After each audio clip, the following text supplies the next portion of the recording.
Hey there, guys. Dr. Dual Sport here. Welcome to the party. Today is a celebration, Centennial Celebration. It's 100 years ago. Today is the day that my father was born. September 21st, 1919. Anyway, a few years ago, I forget, 4 or 5 years ago, I made a video with him, and it's on my YouTube channel. I'll put a link in the description, and then you'll be able to see him. I believe the title was How Much Horsepower is Enough? But anyway, it's close to that. I'll put it there. Anyway, I'm out today, and I'm riding my dad's mare. Her name is Houdini. She got that name because she is very smart and very creative, and she's able to undo the chains on the gates. Very clever. So we have to put like an extra carabiner on there to keep her from opening the gates. But anyway, I think it's been more than a year since I've taken the time to go for a ride, and she's been patiently waiting, so she's excited today to go for a ride. I think it's been 4 years, almost 4 years since my father passed. So anyway, I'm out here. I'm going to be thinking of him today, and I'm riding his horse today. So stick around, and as we go along the trail here, I'll recall a few stories about him. Maybe I'll share them with you. Right now we're going through just the edge of the burn area from last summer when they had the huge fire, and we're just right on the edge of where the fire came to. The trail that I don't know what that trail is. The trail that we're going to take, it's called the Summit Trail, and it'll stay up on the ridge and on the edge. There is a trail that goes down into this canyon. It's called Sawmill, and that area is closed for renovation, so we won't be going that way. But anyway, stick around, and I probably have a thought or two I'll share with you. My father, Boris, was, the fourth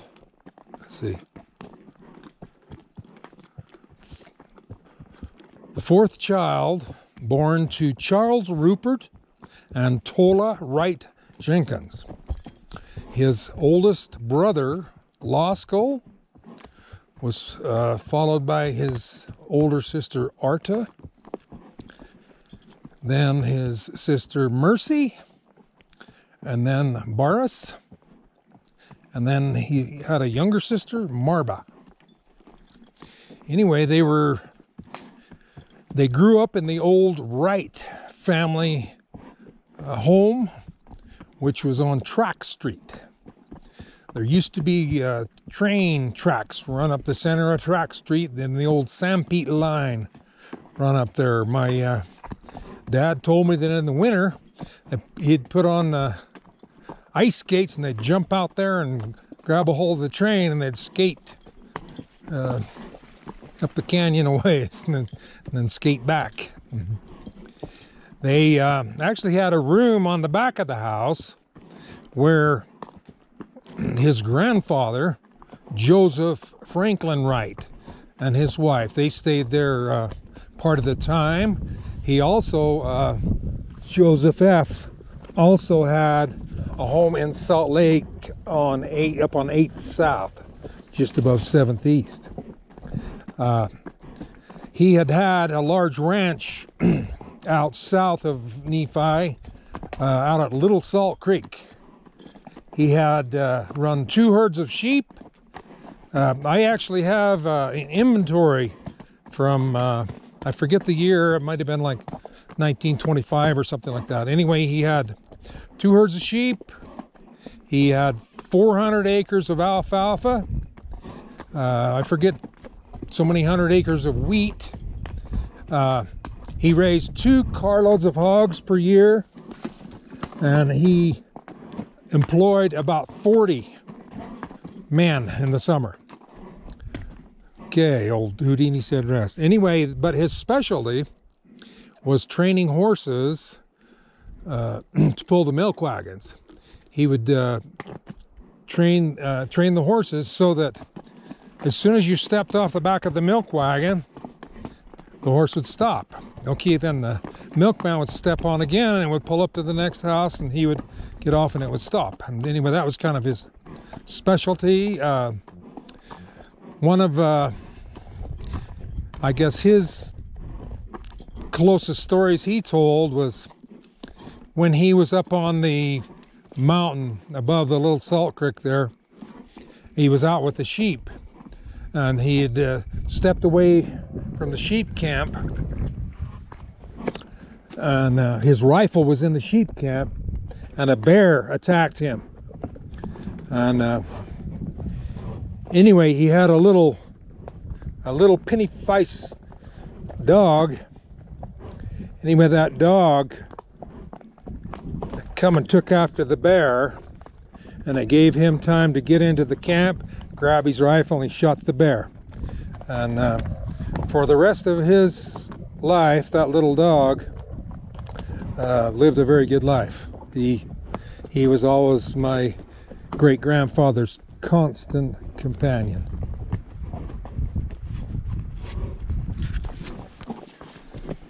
Back in the 1920s, in the Salt Lake Valley, everyone burned wood or coal to heat their homes. And in the winter, there was like just a total inversion. There was a big old black soot cloud that just hung over the valley. And clear back at that time, they were wondering what to do to get some clean air. My grandfather had sold his ranch, sold the whole ranch and retired, and he had a little money. And this was at a time, when not too many people had any money, And anyway, he invested all of his money in a company called Smokeless Fuel. And what they were going to do is they were going to produce coke, and then they would produce or manufacture some new type stoves for the individuals, and they would be able to burn coke to heat their homes, and coke hardly gives off any fumes at all. It burns super clean. So anyway, he invested all his money in that, and they just had the thing about ready to release. And then that same year, they discovered natural gas and piped it into Salt Lake. So he lost all of his money, all of his life savings.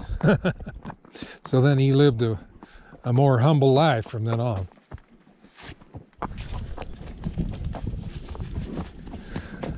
My dad's first horse was a little bay Mustang, probably weighed about 800 pounds.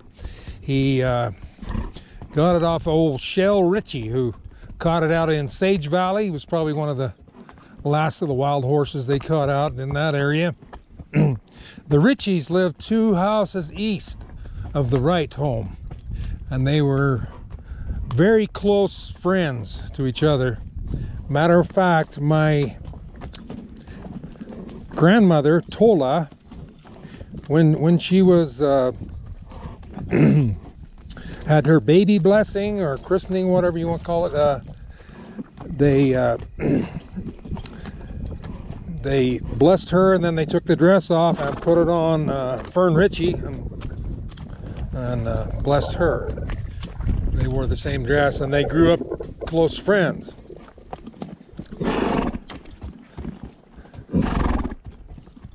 My dad broke that little Mustang, and he used to ride him hard.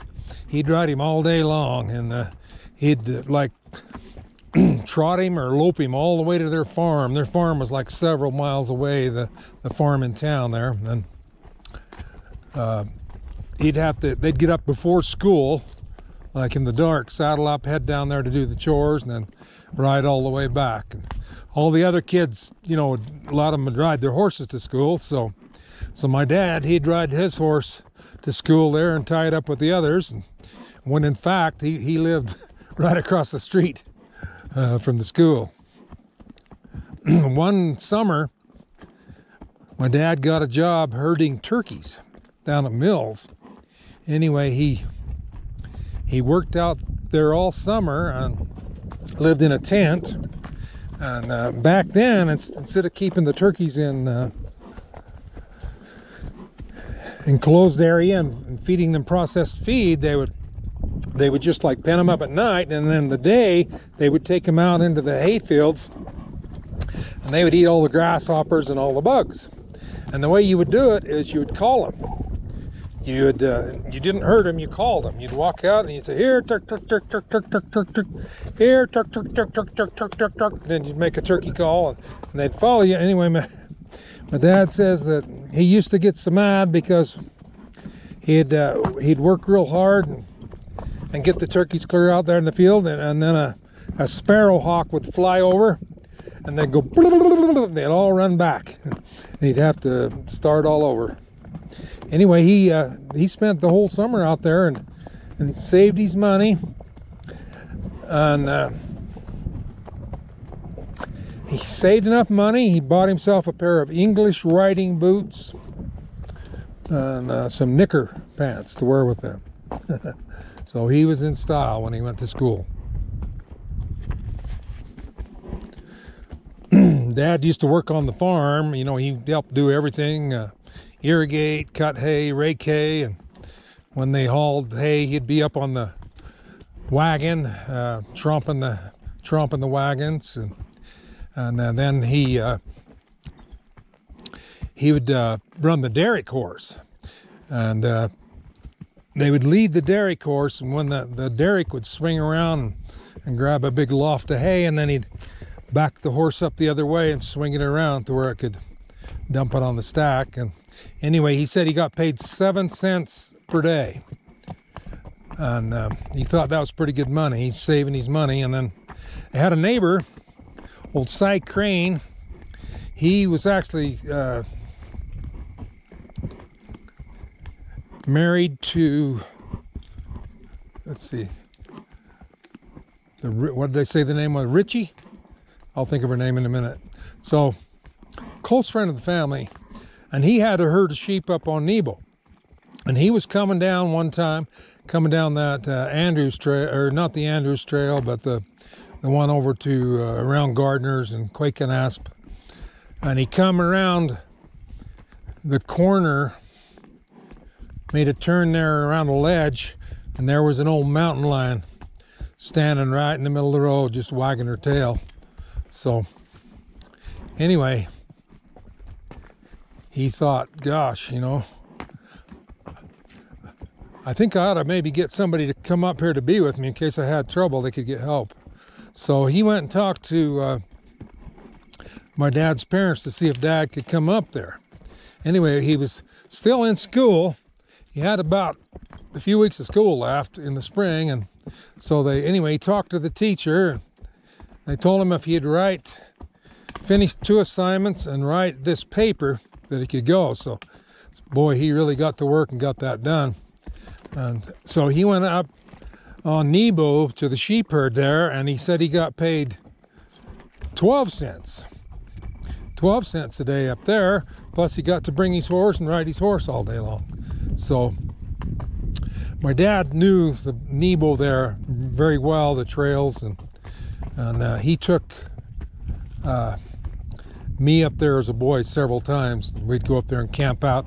He showed me the main place where they stayed was called Board Camp, and I actually did a hiking video a couple of years ago, and let's give her a little rest, and went up by there. But anyway, he's got lots of stories about being up there on the sheep herd, and I think that was a real fun time of his life. I think he really learned a lot when he was there about how to be self-sufficient and how to take care of yourself. And anyway, I'm going to try to get up there again.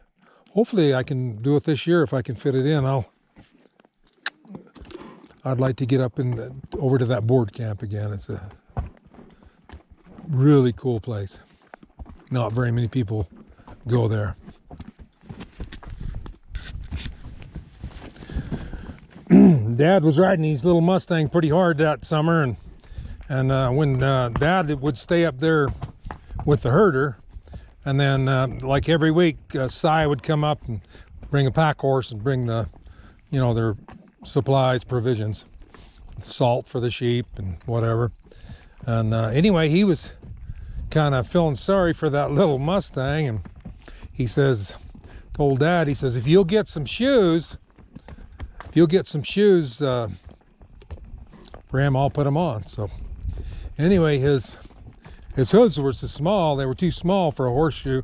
So Dad bought a set of mule shoes, and then he had to send them over to the blacksmith to have him cut them off to make some little shoes that would fit that little horse. So anyway, they were up there on the backside of Nebo there, clear up there at 9,000-10,000 feet. And Cy was going to put these shoes on that little horse. Anyway, the little Mustang, he didn't really like that at all. So they had to throw him and tie him down. And he had 3 of them on, and he was just on the last shoe. And they had him tied there, and the rope slipped, and he kicked, and it hit old Cy right in the eyebrow there and cut him real deep. Anyway, they had a hard time, getting it to quit bleeding there. So Dad had to take him to town. So Dad took him, led him all the way down the trail because he couldn't see. And then Dad, and they were at that time, they didn't have a herder there. It was just Cy and Dad. So he took him all the way to town. Then they found somebody in town there that could go up for a while and watch the sheep. And so then Dad took them back up, led the way, because he knew all the trails. So that, I think, made him feel pretty important, at that young age.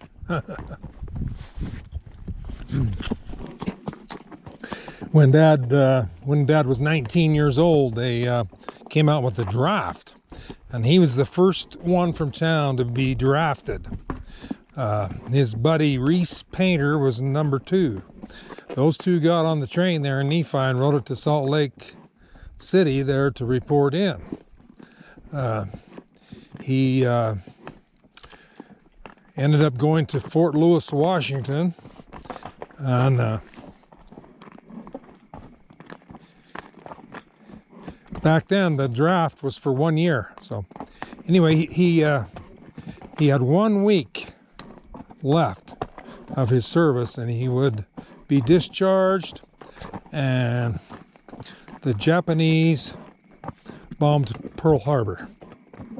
So they put a freeze on everyone in the military, and so he ended up being in there for another, I forget, almost a year, I think, until they shipped out, and then they went overseas, and he was overseas for 3.5 years. Everybody, when you hear about the World War II, they talk about the D-Day, they talk about, that invasion of Normandy there, Anyway, Dad always, he didn't really pay, that much attention to that. He says, I was in 5 D-Days. D-Day is Demarcation Day. He was in when they invaded North Africa, Sicily, Italy, southern France, and ended up in Germany. He was in the Battle of the Bulge. So he was in 5 D-Days. He early on, when he was in the army there, at one time he was in kind of in communications there, and they had him riding a motor. He knew how to ride a motorcycle, so he was riding one of them old V45s on dispatch. But he said that they'd have a blackout to where you had to ride them at night, and they just had these little blackout lights on there, and he says that was kind of hard to ride them at night. You couldn't tell where you were going. So anyway, he thought maybe he'd change to another little occupation there. So anyway, he ended up kind of being a mechanic, and he was in a medical battalion. And the way he explained it to me, it was kind of like if you've ever seen the movie MASH. Okay, it was like that. He says they were in the headquarters battalion, so they had all of the 2-ton trucks and the deuce and a halves and the jeeps, and they had all the ambulances. I think he said they had a total of 112 units, 26 ambulances, and he ended up being the motor sergeant. So he was over all of the vehicles. That was his job. So he had to make sure that every one of those vehicles was ready to go, and also that the personnel that were going to operate the vehicles were ready. So he did a lot of maintenance. They'd had extra carburetors, extra starter motors, everything that you could imagine that could go wrong with the truck. They had the part there, and they had it ready to go. So when they made their way over through North Africa, and then on the invasion of Sicily, when they went in, what they would do, they would load these trucks on these barges that they had like a end gate on the front that would drop, and they would get in there to shallow water, and they'd drop that end gate and drive the trucks in. And the trucks, they'd gone in and they'd coated they'd waterproofed all of the ignition system, the fuel system. They'd put cosmoline on everything, and then they had snorkels for the intake and the exhaust. And they could actually drive the trucks under some water, to get in there. So on their invasion of Sicily, they lost one of the trucks. It malfunctioned on the beach. Anyway, that night, the tide came in. So the next morning, the first sergeant come to Dad, and he says, "Sergeant Jenkins, I want you to go out there and inspect that vehicle, see what's wrong with it." He says, "I want you to have your toolbox in one hand and your rifle in the other." And Dad said to himself, he said, "To heck with that. I ain't carrying all that stuff." Anyway, he went out there, and he said that truck had been submerged overnight, and that salt water had already eaten up, like the wiper motor. It was made out of pot metal. And he says it's already like eating it all up. Anyway, he was kind of checking the truck out and deciding if they could save it or not. And all of a sudden, in the distance, in the sky, he heard a plane. Anyway, there was a plane coming in. So he said he immediately dove for cover. And anyway, this plane that came over dropped a bomb, and this bomb exploded very near to him, and it knocked him out. And he said when he came to, he was like his legs were hanging over the edge of a crater. And anyway, he said his head was throbbing. He couldn't see, and he couldn't hear anything. And he made it back to shore, and he was alive. But he said that he was just shaking for like a week. He just couldn't quit shaking. And he was definitely shell shocked. Now you hear about the PTSD. Well, they didn't have that back then, but he was definitely shell shocked, but through that experience, it later came to save his life. When they left Sicily and they went into Italy, then they had the two ships side by side. One ship was loaded with their trucks, and the other ship was loaded with tanks. Okay, the planes come over as they were going in, the German planes, and dropped bombs, and they were magnetic bombs. And so the bombs all went to the ship that had the tanks, and so it blew it up. And so that's the only way they survived that one, is that they were, in the ship that had less steel in it. So they spent that long, hard winter there up in the center of Italy, below the Alps there, and it was like basically a stalemate with the hard winter there. And by next spring they pulled out and went over and then up into took over southern Italy. And it was when he was in that area when his life was spared again. At that time, he'd met a friend. I forget the name. I have it written down. But anyway, he said that him and this friend, they decided that they were going to read the Bible. So every evening they would get out the Bible and they would read a few verses, and he said that's kind of seemed to, make the time pass and make him feel a little bit better about life. And one evening, he said these planes had come over every night, the German planes, but you never knew where the bombs were going to hit. So anyway, this particular night, the bombs come over really close. And my dad told me, he says that, since he got blew up that first time, that every night he would dig his own individual manhole. And he says, and it was deep. He'd dig it 2 or 3 feet deep, and that's where he slept. And so anyway, this particular night, the bombs hit really close. And then they quit, and it was silent. And his friend, he says, let's go out and see what the damage is, And anyway, Dad, he had a feeling, that was a bad plan. He says, I'm not going anywhere.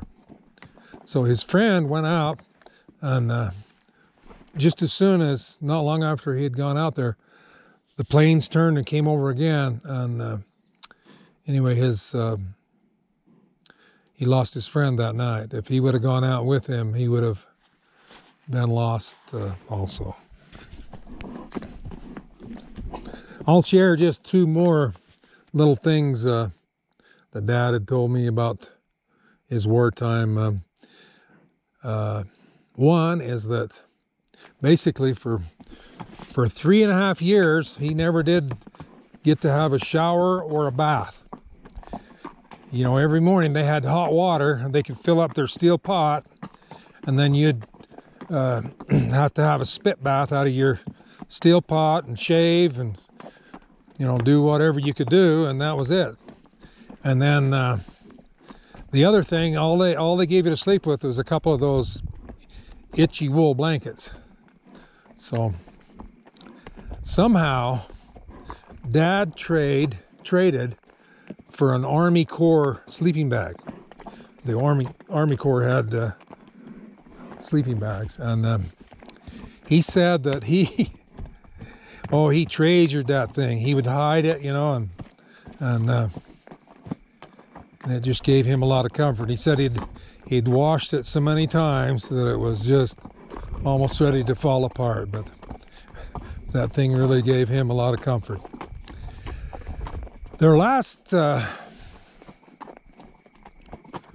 invasion was into Germany, the Battle of the Bulge, and it was pretty heavy stuff. And the one thing that Dad shared with me, he says, keep in mind he was there 3.5 years, and he said that whole time, he says, he really didn't know for sure why he was there. I mean, he didn't, the conviction in his heart, he wondered, why am I doing this? And he says, but after he got to Germany, then he knew. Their battalion went to the Dachau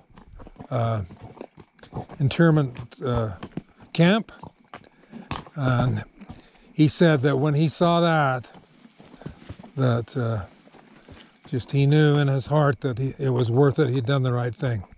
He said that you could smell the place for 20 miles away. It was just the rotting smell of human flesh, and he'd just really always get emotional talking about it. And I have some actual photos, original photos that his friend gave him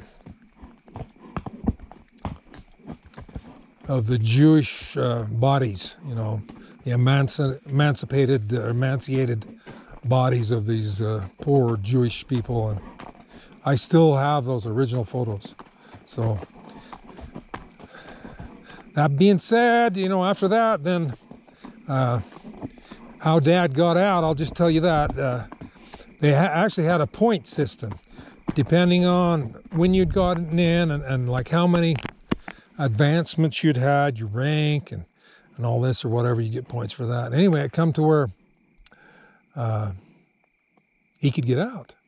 So anyway, they put in the paperwork, and he said a guy come and picked him up in a truck and drove him over to, I forget where it was, they flew out of. Anyway, they got on this big military plane, and he says that thing was shot clear full of holes. It was just perforated. And he said the pilot let him sit up in the cockpit with them, with the flight crew. Anyway, they said they got off the runway and got it going, and they were out over the Mediterranean there. And Dad says that he turned to the pilot and he says, "Is this thing going to make it?" And he said, the pilot turned to him and he says, "We don't give a shit." I guess he could ditch it, and they had their rafts and whatever. So anyway, he said he flew into Casablanca. And he says, oh, that was quite a sight to go in there. And they actually had the orchestra there playing songs for them, Anyway, then actually he flew home from there. So anyway, that's the end of the military stories. Sounds like we got us a little motorcycle coming. I don't imagine she'll care about that. You're all right. Here, come on.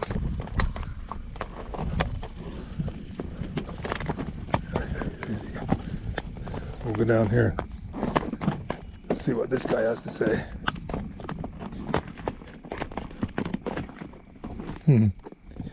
Anyway, I took old Houdini out the other day to get her shod, and the guy that does the shoeing, Kylie, he's the one that broke her. And that's why I had to ask him. We figured out how old she was for. So I thought, God, she's got to be over 25. And anyway, we figured out she's 24 years old. So she's still doing pretty good for her age. So if you're looking down here, Dad, you can see old Houdini's is still at it. And she's getting a little up in age. So, of course, so am I. I'm 68 and she's 24. So, okay, we got us a Yamaha here. YZ. Is that G-Y-T-R.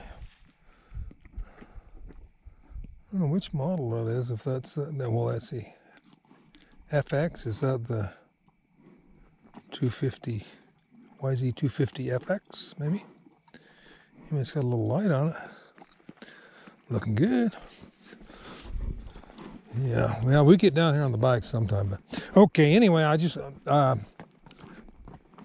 to recall, my memories, earliest memories with Dad is when I was probably like 4 years old, 4 or 5, whatever, and he was the shop foreman for the Ford garage. So he did that job, and then he always had something on the side. What he would do, he'd buy an old car for $50 or whatever, 100, and then he'd take it in there at night and work on it, fix it all up, then he'd sell it. And every time he went there, he always gave his boss, old John, he'd give him $10 for the lights. He wasn't a moocher like so many people we know. But anyway, matter of fact, I'll bet you I was probably 12, 13 years old before my mother ever really had a car to call her own.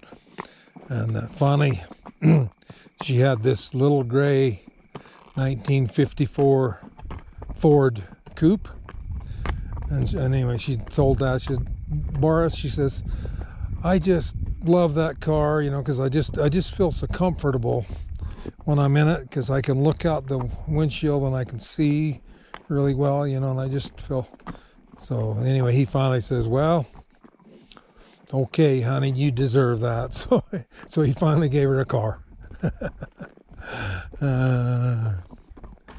So anyway, I could go on, I could tell you a lot of stories, and I don't know if you'd want to hear them all, but I got lots of memories, and they're just almost all good ones. But I'm so thankful for the parents that I've had, and for everything that they have given me, mostly in knowledge. And I'm so thankful that my father taught me how to work. He taught me how to work with my hands. Taught me how to do a lot of things, and how to, I guess, kind of a little bit of critical thinking.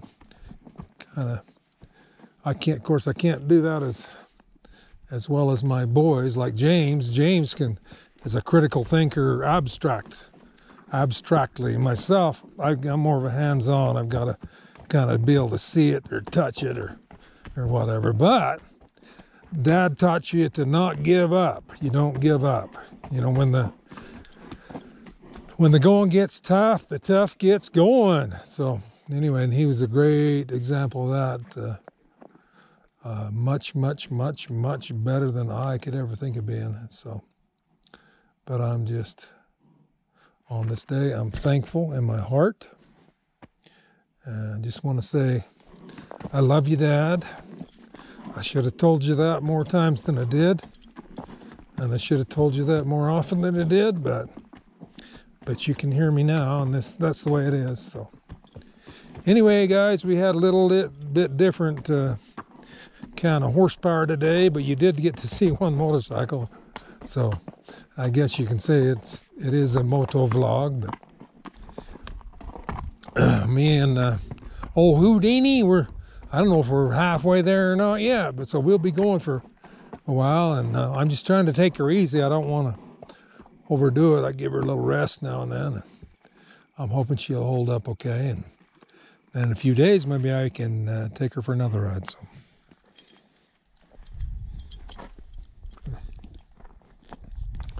Well, little girl, it is. I think it's going to get dark on us, but we will make it. I think I'm going to just stretch my legs here for a minute.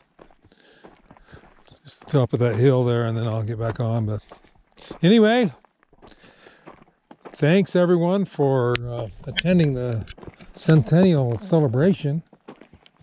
And thanks to you, Dad, for everything. Please give Mom a hug and a kiss for me.